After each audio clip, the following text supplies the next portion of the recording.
channel and hope you all are doing good। और आज हम करने वाले हैं एक और question data structures and algorithm के ऊपर।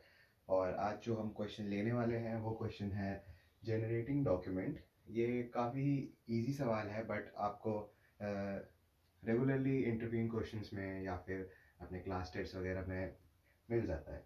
तो इस क्वेश्चन में हमारे पास दो चीज़ें गिवन है, एक कैरेक्टर जो कि एक स्ट्रिंग है और एक डॉक्यूमेंट जो कि एक स्ट्रिंग है। तो जैसे कि क्वेश्चन में लिखा हुआ है, हमें क्या करना है, हमें कैरेक्टर को देखना है और कैरेक्टर को देख के हमें बताना है कि क्या हम वो डॉक्यूमेंट बना सकते हैं या फिर नहीं बना सकते हैं। अगर बना सकते हैं तो हमें रिटर्न करना है एक ट्रू, और अगर नहीं बना सकते हैं तो सिंपल फॉल्स।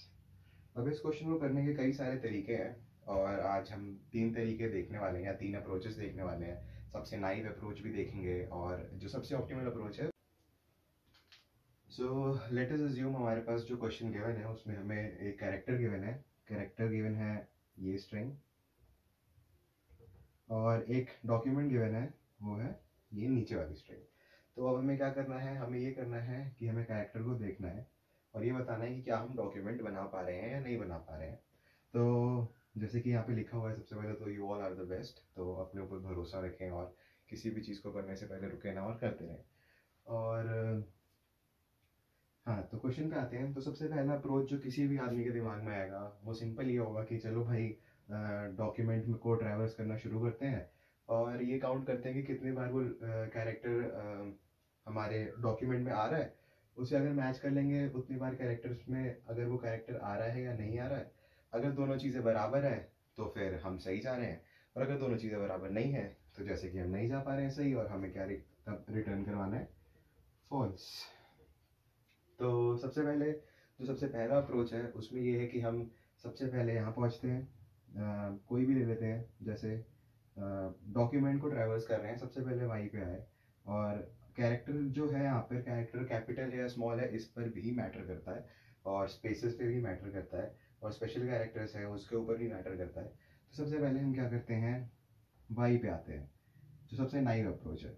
और सबसे नाइव अप्रोच है, हम मान लेते हैं कि हमारे पास m कैरेक्टर्स है डॉक्यूमेंट में और n कैरेक्टर्स हैं कैरेक्टर वाली स्ट्रिंग में। तो जो पहली चीज़ नोटिस करने वाली ये है कि हमने m और n अलग अलग क्यों लिया है। ये इसलिए लिया है कि हमारे पास कैरेक्टर्स एक्स्ट्रा हो सकते हैं जिससे जो एक आधे यूज़ भी ना हो और हमारा डॉक्यूमेंट बन भी जाए, बट हमारे पास डॉक्यूमेंट ज़्यादा नहीं हो सकते हैं, क्योंकि अगर डॉक्यूमेंट में ज़्यादा कैरेक्टर्स आ रहे हैं और हमारे पास कैरेक्टर अवेलेबल ही नहीं है तो फिर हम कैसे बना पाएंगे। तो इसलिए यहाँ पर m और n से डिनोट किया है, और इसमें साफ सीधी बात है कि n can be greater than और इक्वल टू m। तो सबसे पहले अप्रोच में जो सबसे नाइव अप्रोच है उसमें हम क्या करते हैं, सबसे पहले y पे आते हैं, कैपिटल Y पे आ गए, और फिर हमने क्या किया, जो बची हुई, इसको छोड़ के जो बची हुई स्ट्रिंग है, हमने उस स्ट्रिंग में ये फाइंड आउट किया कि कैपिटल Y कितने बार रिपीट हो रहा है।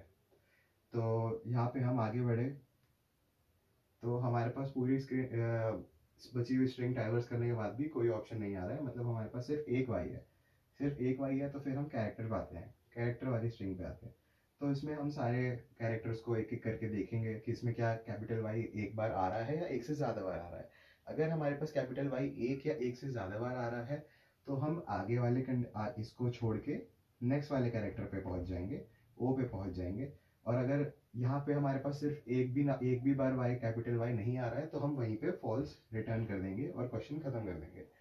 तो उसके बाद फिर यहाँ पे वाई आ रहा है और यहाँ पे भी एक बार वाई आ रहा है तो हम नेक्स्ट कंडीशन पे आएंगे। वैसे ही ओ चेक करेंगे, अब यहाँ पे ओ है एक बार, इसके अलावा जो बाकी बची स्ट्रिंग उसमें चेक करेंगे, ओ नहीं है तो ओ पे अभी वन ही है और ओ पे वन है। और यहाँ पे आते हैं, यहाँ पे दोबारा चेक करेंगे ओ पे क्या है, ओ कितनी बार आ रहा है, ओ एक ही बार आ रहा है। अगर ओ एक बार और होता, मान लेते हैं यहाँ पे एक और हो होता, तो भी ये काम हमारा चल जाता अगर वो ग्रेटर देन इक्वल टू है।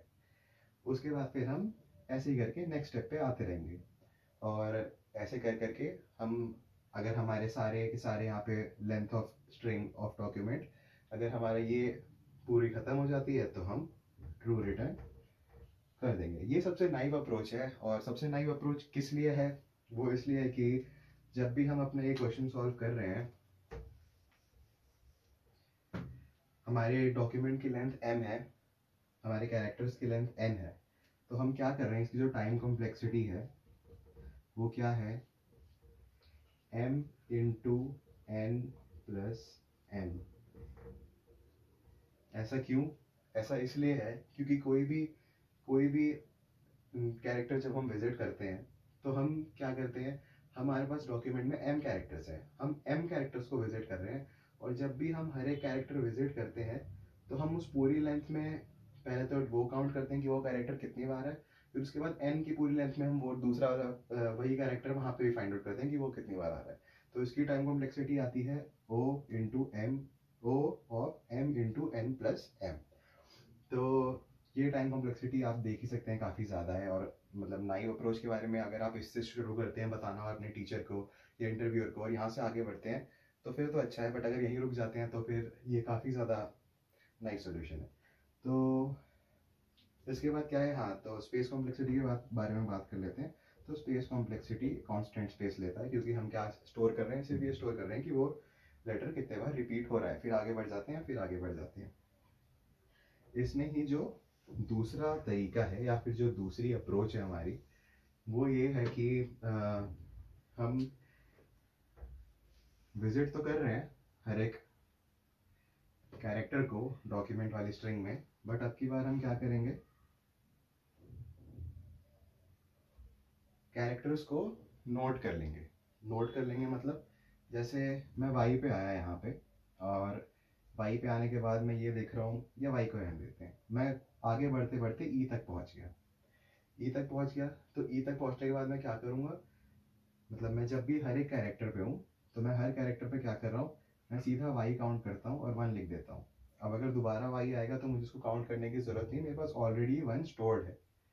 ये क्या कर रहे हैं, जो दूसरा तरीका है या जो दूसरी अप्रोच है हमारे पास, वो ये है कि हम पहले तरीके की तरह ही कंटिन्यू करेंगे, बस यहाँ पे हम क्या करने वाले हैं, हम एक सेट बना लेंगे, और इस सेट में क्या करेंगे, हर एक अल्फ़ाबेट को या हर एक कैरेक्टर को हम स्टोर कर लेंगे, और वो कितने नंबर ऑफ टाइम्स आ रहा है वो स्टोर कर लेंगे। इससे क्या होगा, जब जैसे मैं पहले वाई पे आया, मैंने इसमें वाई स्टोर कर लिया वन बार, मैंने ऊपर मैच किया, वाई वन बार आ रहा है, ओके नेक्स्ट स्टेप पे आ गए, नेक्स्ट टाइम पे आ गए, ओ पे आ गए, ओ पे आने के बाद मैंने क्या किया, ओ कितनी बार आ रहा है, ओ भी एक बार आ रहा है भाई, ओ को भी एक बार यहाँ आ गया, वो एक बार यहाँ आ गया, नेक्स्ट स्टेप पे पहुंच गया। लास्ट लास्ट वाली तरीके की तरह ही है, अभी तक कुछ चेंज नहीं हुआ। फिर हम आगे आते हैं, ऐसे ही करते, ए पे आया, मैं आर पे आया, फिर मैं ई पे आया। अब ई पे आया, ई एक है, ई यहाँ पे दूसरा भी है, तो मेरे पास दो ई है, मैंने ई दो सेव कर दिया, नहीं यहाँ पे भी एक है, तीन ही है, तीन ही है, मैंने तीन सेव कर दिया, मैंने यहाँ देखा ई तीन है, ओके ई तीन है, मैं आगे बढ़ गया। फिर मैं टी पे आया, फिर टी पे आया, फिर एच पे आया, फिर दोबारा ई पे आया। अब जब मैं दोबारा ई पे आऊँगा तो मैं दोबारा ई को काउंट नहीं करने वाला कि ई कितने हैं, मेरे पास पहले से ही लिखा हुआ है भाई सेट में कि ई तीन है, और यहाँ पे भी तीन है। तो इसमें क्या हुआ, हमारे जो काउंटिंग वाला काम था वो कम हो गया, वो काम बच गया। और इस अप्रोच में क्या होता है, जो हमारी पहले टाइम कॉम्प्लेक्सिटी थी, जो पहले थी टाइम कॉम्प्लेक्सिटी, वो ये थी m into N plus M, but जो इस बार टाइम कॉम्प्लेक्सिटी कम होके आएगी वो होगी c into N plus M. तो इसमें क्या फ़र्क है भाई, तो इसमें फ़र्क इस चीज़ का है कि जो हमारे पहले हम हर एक डॉक्यूमेंट के m कैरेक्टर्स हैं और हम हर m कैरेक्टर पे वो चीज़ कर रहे थे, अब हम सिर्फ c कैरेक्टर्स पे कर रहे हैं, और ये c क्या है, c is the number of unique characters in the document. ठीक है, अब जैसे ई रिपीट हो रहा है तीन बार, तो ई को हम एक ही काउंट करेंगे, पहले हम एम में ई तीन बार काउंट हो रहा था, इस बार सी में सिर्फ एक बार काउंट होगा। तो अब जैसे ले लेते हैं, ये हमारे लिए बेटर कैसे हुआ, इसको एक्सप्लेन करने के लिए मान लेते हैं कैरेक्टर है डी डी डी डी, और डॉक्यूमेंट है डी डी डी डी, दोनों सेम है। ठीक है, ये तो हमें दिख रहा है, बट एल्गोरिथम को कैसे पता चलेगा, वो तो वही करेगा, तो कैसे करेगा, उसकी टाइम कॉम्प्लेक्सिटी क्या होगी। अगर हम पहले वाले तरीके से जाएं तो पहले वाले तरीके में क्या होगा, m टाइम कॉम्प्लेक्सिटी पहले वाले तरीके में क्या होगी, m इंटू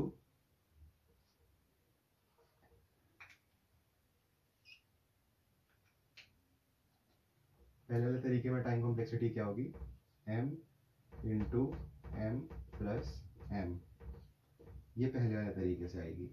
कैसे आएगी भाई? तो m क्या है? m इसके नंबर ऑफ कैरेक्टर हैं 4, n क्या है? n इसके नंबर ऑफ कैरेक्टर हैं 4, और इन दोनों को ऐड कर दिया तो ये हमारी बन के आएगी 4 + 4 8 × 4 32। ये इस तरीके से।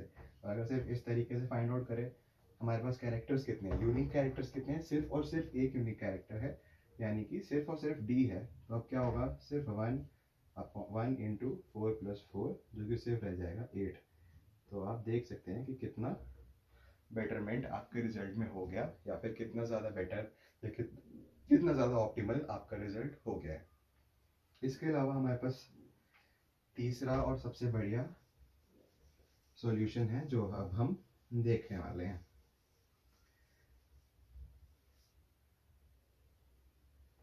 तीसरे सॉल्यूशन में क्या है? स्कैन कैरेक्टर ये सब तो ठीक है। तीसरे सॉल्यूशन में क्या है? अब हम क्या करने वाले हैं?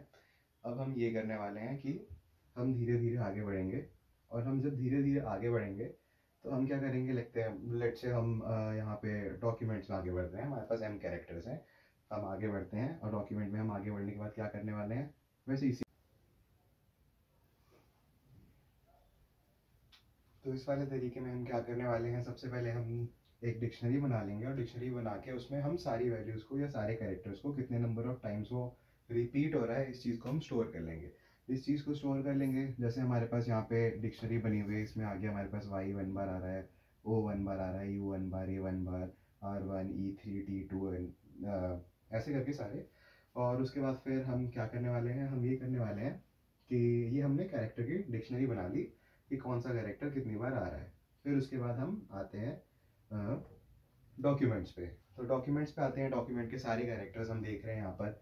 उसके बाद हमें क्या करना है कि हर एक कैरेक्टर पे एक एक करके ड्राइवर्स करना है, और जब भी हम एक नए कैरेक्टर में पहुँचेंगे हम क्या करेंगे, अगर हम जिस भी कैरेक्टर पर पहुँचेंगे हम डिक्शनरी में आएंगे, वो नंबर ऑफ टाइम जितने भी बार है उसको एक माइनस कर देंगे, फिर उसके बाद हम आगे बढ़ जाएंगे। जैसे कि हम सबसे पहले वाई पे आ गए, वाई पे आने के बाद हम यहाँ आते हैं डिक्शनरी में, हम देखते हैं y = 1 है, तो हम क्या करेंगे, -1 करेंगे, इसको अपडेट करेंगे, ये 0 आ जाएगा, और फिर हम y से आगे बढ़ जाएंगे o पे। o पे आ गए भाई, o भी एक बार है, o भी एक बार है, o को भी माइनस किया 1, ये अपडेट करके नई वैल्यू डाली 0, आगे बढ़ गए a पे। फिर a को भी ऐसे ही माइनस किया, या u पे, u को भी माइनस किया 1, अपडेट किया 0 किया, 1 पे बढ़ गए। ऐसे करके हम आगे बढ़ते जाएंगे बढ़ते जाएंगे। जैसे t पे आए, t को 2 से 1 कर देंगे, फिर ऐसे ही हम h को क्या करेंगे, h सिर्फ एक बार है, h को हटा के 0 कर देंगे। 3 को पहले e को पहले 3 से 2 करेंगे, फिर यहाँ पे 2 से 1 करेंगे, और ऐसे करके 0 तक जाएगा। तो अब हम क्या करेंगे, लेट से हमारे पास ये जो स्ट्रिंग थी बेस्ट तक, क्वेश्चन मार्क तक, मान लीजिए इसके बाद हमारे पास एक और कैपिटल Y है डॉक्यूमेंट में, और हम एक्सक्लेमेशन मार्क को 0 अपडेट कर चुके हैं, और उसके बाद फिर हम वापस आते हैं एक्सक्लेमेशन मार्क्स के बाद, जो कि हमारे पास कैपिटल Y है। जब हम कैपिटल Y पे आए और हम यहाँ पर आए स्ट्रिंग पे, जब अपनी सॉरी डिक्शनरी पे, जब हम डिक्शनरी पे आते हैं हम देखते हैं क्या है कि y 0 रखा है, y तो है ही नहीं, तो हम कैसे बना दें भाई? अगर y हमारे पास है ही नहीं और हमारे पास डॉक्यूमेंट में y है, तो ये तो बन ही नहीं सकता, तो हम क्या करेंगे, फॉल्स रिटर्न करवा देंगे। और अगर ऐसा केस नहीं बनता है, कोई y एक्स्ट्रा नहीं आता है, हर एक बारी में हमारे पास 0 से ज़्यादा या फिर 0 से ग्रेटर कैरेक्टर्स हमारे पास पड़े हुए हैं कैरेक्टर्स, और हम डॉक्यूमेंट में सारे कैरेक्टर्स फुलफिल कर पाते हैं, तो हम क्या रिटर्न कर देंगे, ट्रू रिटर्न कर देंगे।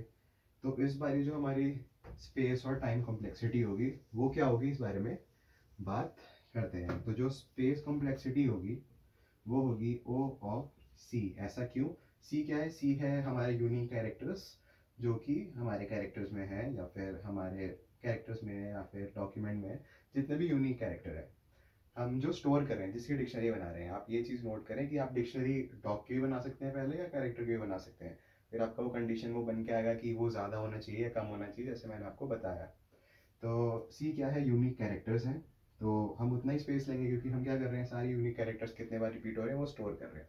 तो स्पेस कॉम्प्लेक्सिटी हो गई O ऑफ C, और टाइम कॉम्प्लेक्सिटी क्या हो जाएगी, O of N plus M। क्यों भाई? तो भाई हम एक बारी इसमें इसको पूरा ट्रैवर्स कर रहे हैं, उसके नंबर ऑफ कैरेक्टर स्टोर कर रहे हैं, उसके बाद फिर हम इसको ट्रैवर्स कर रहे हैं, इसके कैरेक्टर स्टोर कर रहे हैं और हमारा क्वेश्चन कंप्लीट हो जा रहा है। तो अब हम इसमें देखें, ये सबसे ऑप्टिमल सोल्यूशन है। हम कहाँ से कहाँ आए, हम m into N plus M से c into M plus N से सिर्फ n प्लस एम पे आ गए। तो वैसे तो ये सबसे, मतलब सबसे तो नहीं बट इजी क्वेश्चंस के बीच में आता है। और होप आपको ये समझ आया होगा, और होप जो मैंने थोड़ी बहुत मेहनत की है आपको अच्छा लगा होगा। तो अगर आपको अच्छा लगा है तो लाइक करें, शेयर करें, सब्सक्राइब करें ऐसे ही कंटेंट के लिए। इसके साथ साथ मैं आगे आर्टिफिशियल इंटेलिजेंस और मशीन लर्निंग के ऊपर भी काफ़ी कंटेंट लाने वाला हूँ। तो आप लोग भी पढ़ते रहें, पढ़ाते रहें, खुश रहें। Thank you.